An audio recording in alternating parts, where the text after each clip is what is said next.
नमस्कार विद्यार्थी मैत्रिणींनो, मागील तासिकेत आपण तत्पुरुष समास अभ्यासला.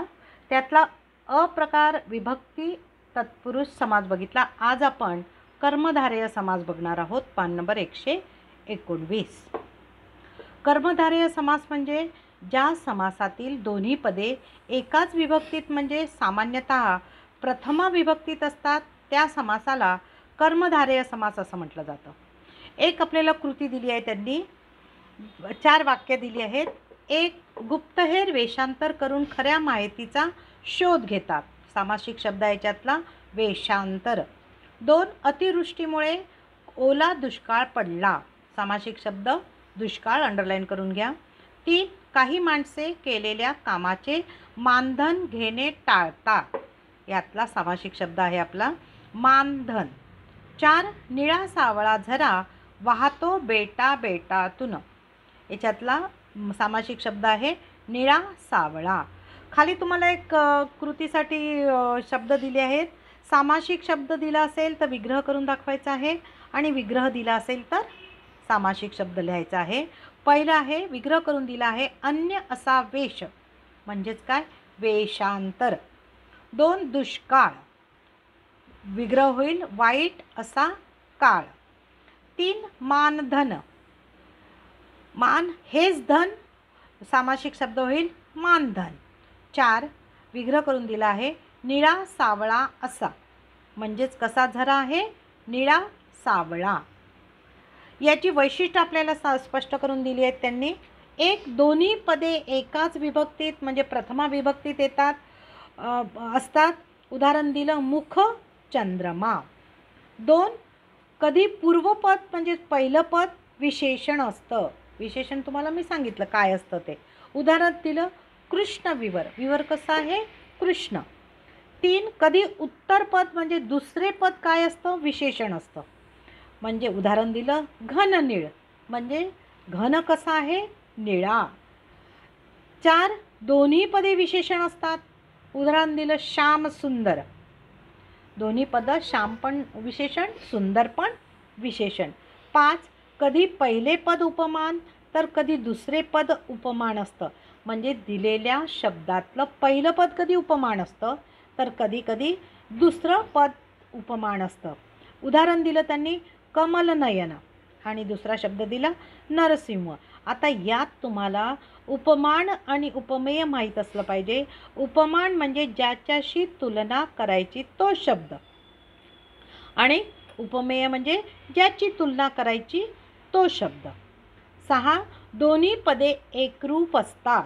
उदाहरण दिलं विद्याधन, विद्या हेच धन. म्हणजेच काय, ज्या समासातील दोन्ही पदे एकाच विभक्तीत म्हणजे सामान्यतः प्रथमा विभक्तीत असतात त्या समासाला कर्मधारय समास असं म्हटलं जातं. यातील दोन्ही पदातील संबंध कसे असतात, विशेषण विशेष्य किंवा उपमान उपमेय अशा स्वरूपाची असतात. आता त्यानंतरचा आपला समास आहे दिग्गु समास. हा समास अतिशय सोपा आहे, पटकन ओळखायला येतो. त्यांनी आपल्याला खाली कृती करण्यासाठी 3 वाक्य दिली आहेत. एक, त्याची व्याख्या आहे दिग्गु समासाची, ज्या तत्पुरुष समासातील पहिले पद संख्या विशेषण असतं. म्हणजेच ज्या तत्पुरुष समासातलं पहिलं पद हे आपल्याला संख्येचा बोध करून देतं तो असतो आपला द्विगु समास. व त्या सामासिक शब्दावरून एका समुच्चयाचा बोध येतो तेव्हा त्यास द्विगु समास असं म्हटलं जातं. पहा, पहिलं वाक्य आहे सूर्याच्या सोनेरी किरणांनी दश दिशा उजळून निघाल्यात. यातला सामासिक शब्द आहे दश दिशा. दश म्हणजे 10.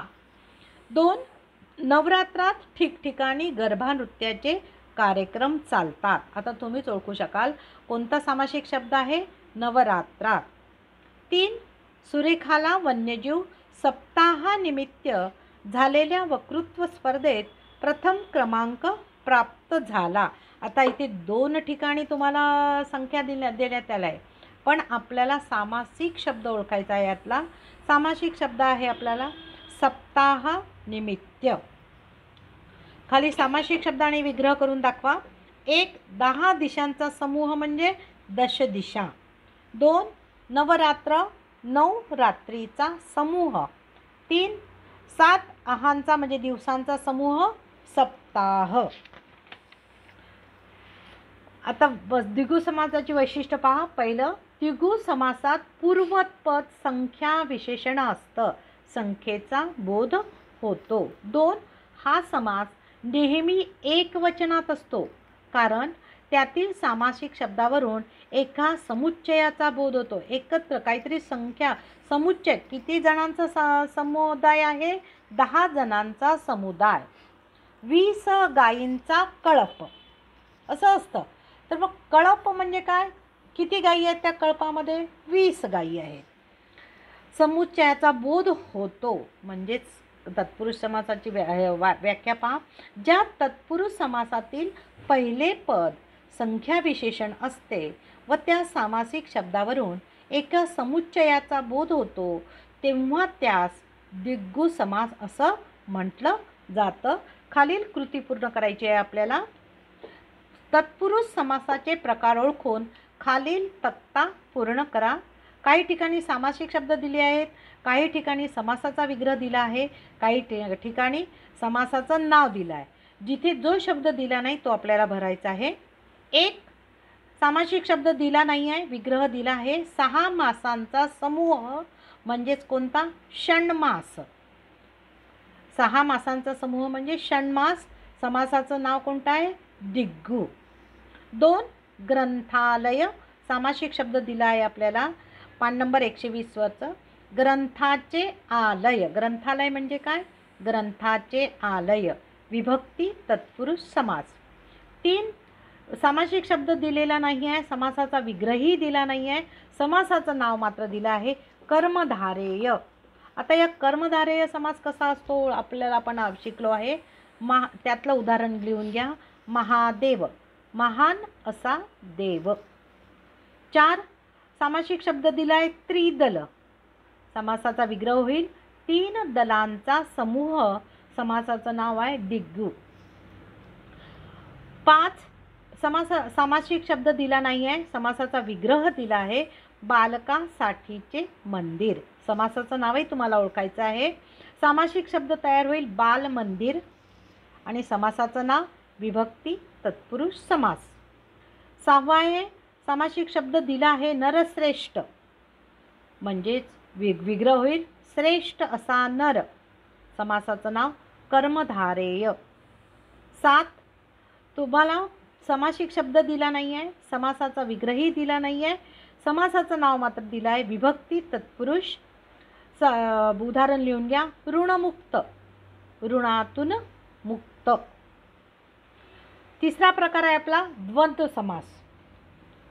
ज्या समासाची दोन्ही पदे अर्थदृष्ट्या प्रधान म्हणजे समान दर्जाची असतात त्याला द्वंद्व समास असं म्हटलं जातं. उदाहरण दिलं आहे तुम्हाला. 1. पती पत्नी ही संसार रथाची 2 महत्त्वाची चाके आहेत. आता याच्यातला सामासिक शब्द आहे आपला पती पत्नी, कारण आपण व्याख्या बघितली. दोन्ही पदे अर्थदृष्ट्या प्रधान. 2. योग्य पुरावा उपलब्ध झाला की खरे खोटे कळतेच. सामासिक शब्द आपला अंडरलाईन करा, खरे खोटे. 3. स्नेह मेळाव्यात मित्रमैत्रिणींच्या गप्पा गोष्टी रंगल्या म्हणजे याच्यातलं सामासिक शब्द आहे गप्पा गोष्टी. खालील तक्ता पूर्ण करायचा आपल्याला. सामासिक शब्द दिले असतील तर विग्रह करून दाखवायचा आणि विग्रह दिला असेल तर सामासिक शब्द करायचा. 1. विग्रह दिला आहे पती आणि पत्नी. सामासिक शब्द होईल पती पत्नी. 2. दोन्हीही दिलं नाही आहे तुम्हाला. सामासिक शब्द वर आपण अंडरलाईन करून ठेवली आहे खरे खोटे. विग्रह होईल खरे किंवा खोटे. 3. गप्पा गोष्टी. गप्पा स्वल्पविराम गोष्टी वगैरे. यावरून आपण काय लक्षात घेऊ शकतो?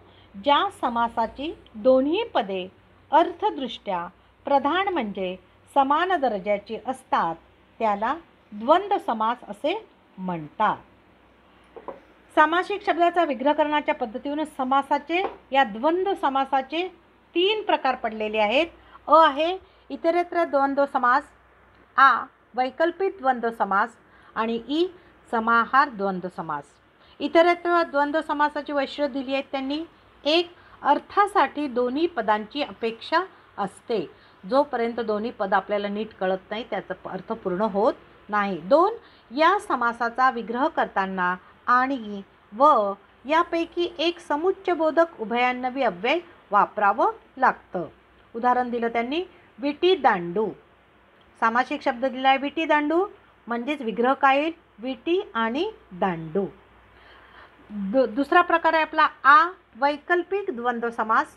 वैशिष्ट्य पहा, एक, दोन्ही प्रधान पदांपैकी एकाचीच अपेक्षा असते. दुसरं गौण असलं तरी चालतं. दोन, समासाचा विग्रह करताना किंवा अथवा वा यापैकी एक विकल्पबोधक उभयान्वयी अव्यय वापरावं लागतं. उदाहरण दिलं आहे त्यांनी, खरे खोटे. खरे किंवा खोटे. ई पा समाहार द्वंद्व समास. वैशिष्ट्य, एक, समासातील पदांचा विग्रह करताना त्यातील मूळ पदाच्या बरोबर त्याच जातीच्या इतर पदार्थांचा किंवा वस्तूचा समावेश केलेला असतो. दोन, समासात आलेल्या आणि त्याच जातीच्या इतर वस्तूंच्या समुदायाला महत्त्व असते म्हणून हा समास एकवचनी असतो. उदाहरण दिलं त्यांनी तुम्हाला, अंथरूण पांघरूण. अंथरण्यासाठी व पांघरण्यासाठी लागणाऱ्या वस्तू आणि त्यात मोडणाऱ्या उशी, ब्लँकेट, हे सगळं कशात अंथरूण पांघरून घेतलं का गं? म्हणजे झोपण्यासाठी आवश्यक असलेली सगळी सामुग्री कोणत्या शब्दामध्ये जाते आपले? अंथरूण पांघरून. खाली एक आपल्याला कृती दिली आहे, खालील तक्ता पूर्ण करा. भरून घ्या तुम्ही तो तक्ता. सामासिक शब्द दिले आहेत, समासाचा विग्रह आणि समासाचं नाव. कधी सामासिक शब्द असेल तर विग्रह करायचा आहे, कधी विग्रह दिला असेल तर समासाचं नाव ओळखायचं आहे. एक, समासाचा विग्रह दिला आहे माय आणि लेकरे.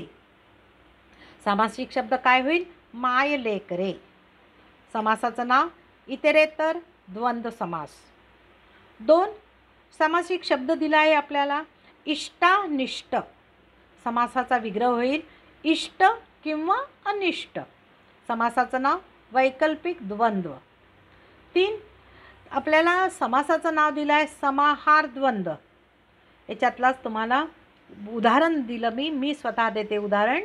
मनाने लिहायचं असतं तिथे उदाहरण, पण असं परीक्षेत येणार नाही. तुम्हाला उदाहरण दिलेलं असेल, तुम्हाला फक्त सामासिक शब्द ओळखायला येईल किंवा समास ओळखायला येईल किंवा समासाचा विग्रह करावा लागेल.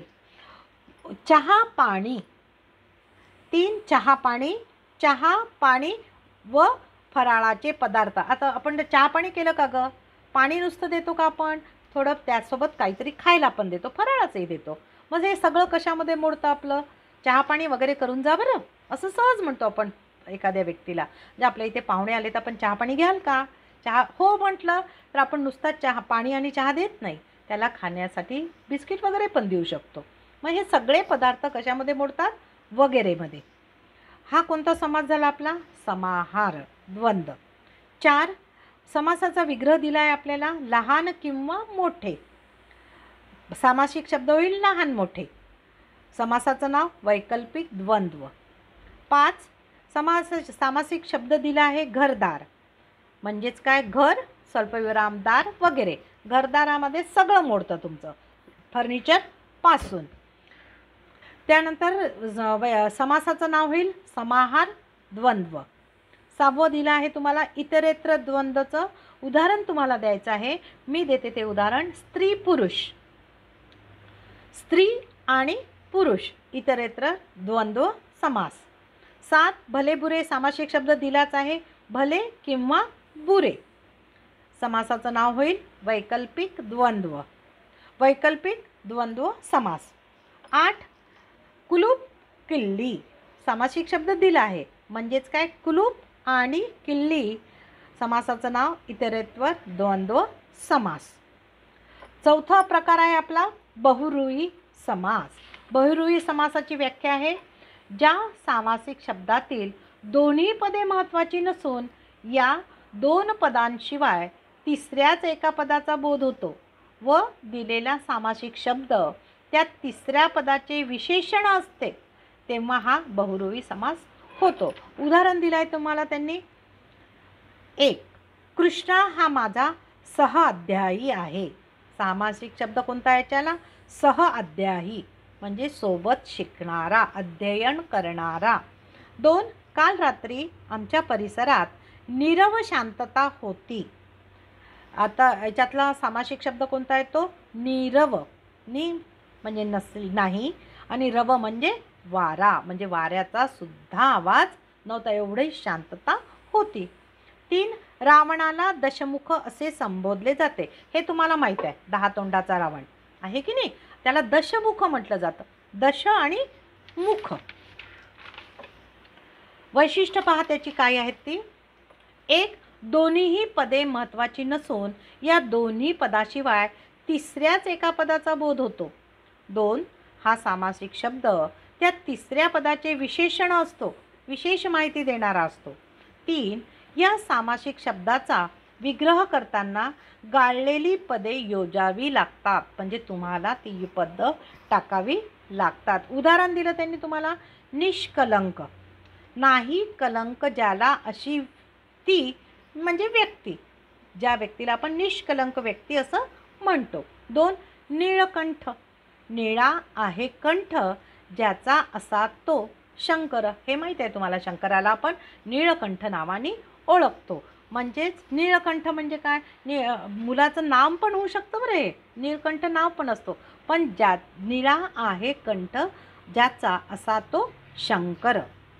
म्हणजेच व्याख्या तयार झाली. ज्या सामासिक शब्दातील दोन्ही पदे महत्त्वाची नसून या 2 पदांशिवाय तिसऱ्याच एका पदाचा बोध होतो व दिलेल्या सामासिक शब्द हा त्या तिसऱ्या पदाचे विशेषण असते तेव्हा बहुरूही समास होतो. कृती दिली आहे, आपण पूर्ण करूया.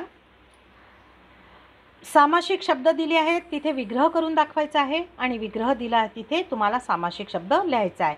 1. निघून गेले आहेत प्राण ज्याचे असा तो. काय सामासिक शब्द तयार होईल? निष्प्राण. नीरस. सामासिक शब्द दिला आहे, विग्रह होईल. निघून गेला आहे ज्यातून रस असे ते. नीरस.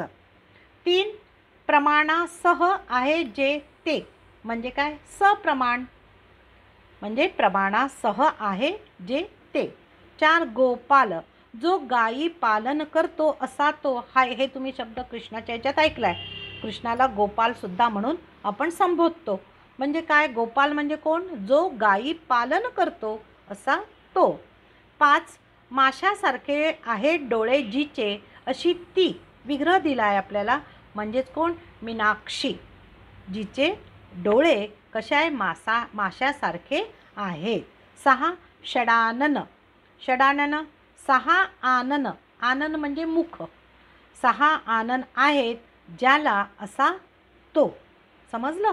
व्यवस्थित लिहून घ्या, वारंवार वाचा. असे शब्द कुठे मिळाले तर त्याचा संग्रह करा.